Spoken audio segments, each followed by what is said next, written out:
एक चीज ना सारे ध्यान दीजिए। अगस्त के अंदर, अगस्त में ना बेसिकली राहु और केतु धीरे धीरे आपस में क्लोज आ रहे हैं, सामने दोनों ना एक दूसरे को वेद कर रहे हैं। ठीक है। हमारे पास ये क्या चीज आएगी कि एक महीने के बाद, आफ्टर 1 मंथ, इसने क्या इम्पैक्ट डालना है। आफ्टर 1 मंथ इसने इम्पैक्ट डालना है कि राहु और केतु आपस में ना एक दूसरे को क्रॉस करेंगे।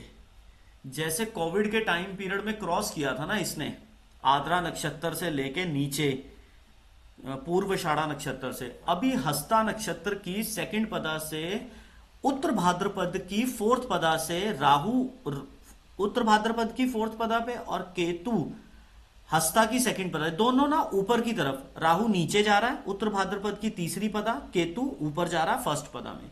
तो ये दोनों चीजें ना एक दूसरे को स्ट्राइक करती हैं। वैसे तो सारे कहते हैं कि ये 180 डिग्री के ऊपर रहती हैं, मून की असेंडिंग और डिसेंडिंग नोड है, पर सर्वातोभद्रा के अकॉर्डिंग दोनों एक दूसरे को सामने से स्ट्राइक करेंगे और दोनों ने लेफ्ट और राइट वेद से आद्रा नक्षत्र और पूर्व आषाढ़ा नक्षत्र जो कोविड के टाइम पीरियड में था, और हमारे हिंदुस्तान की मंगल गवर्नमेंट के जो बेसिकली मिलिट्री या पुलिस वाला महकमा है, ये सारा का सारा डिस्टर्बिंग नोड पे आ सकता है।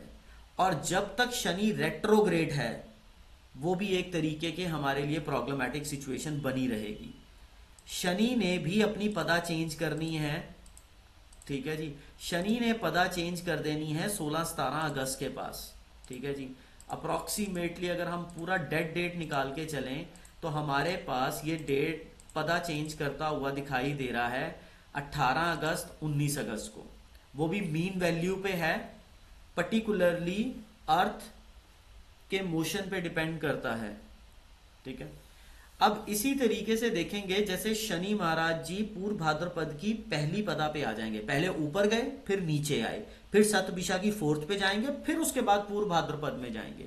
तो रेट्रोग्रेड शनि काफी ज्यादा दिक्कत क्रिएट कर सकता है। ठीक है।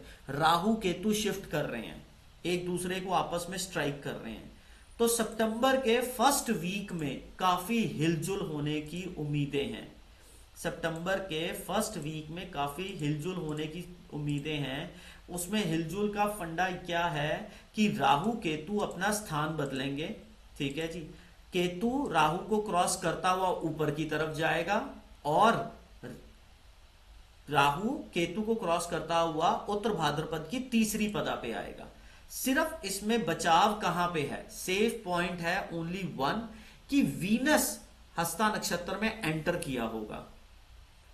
वीनस हस्ता नक्षत्र में एंटर किया होगा। तो first week of September globally ये देखिए कि क्या होने वाला है।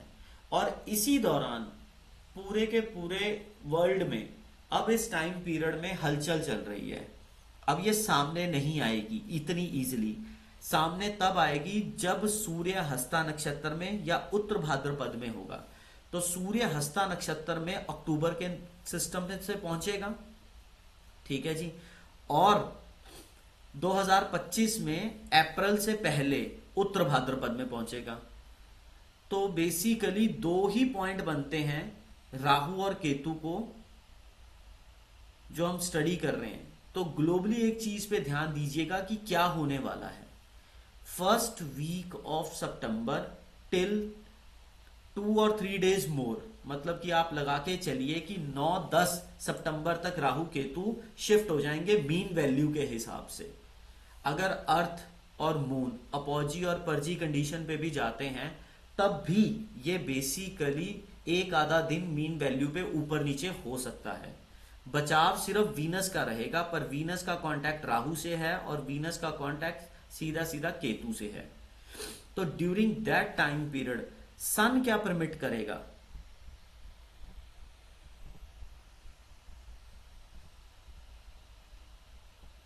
लंबी बीमारी का योग। सन क्या परमिट करेगा, लंबी बीमारी का योग। और interference of A lady into the relationships.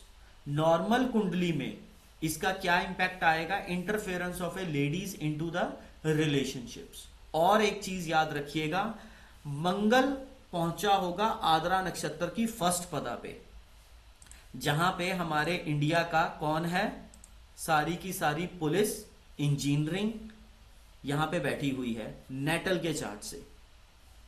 तो ये चीज आप ध्यान दीजिए कि राहु केतु की शिफ्टिंग ग्लोबली क्या प्रॉब्लम क्रिएट कर सकती है।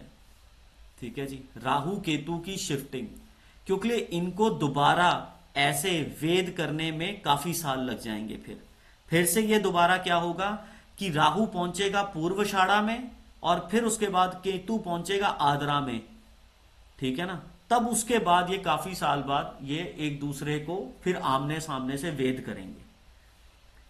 तो आपने इसमें ध्यान देना है कि ग्लोबली क्या इवेंट्स आ रहे हैं, क्या डिजास्टर आ रहा है। तो first 10 days of September is difficult. ठीक है जी, तो यहां पे ध्यान दीजिएगा सारे।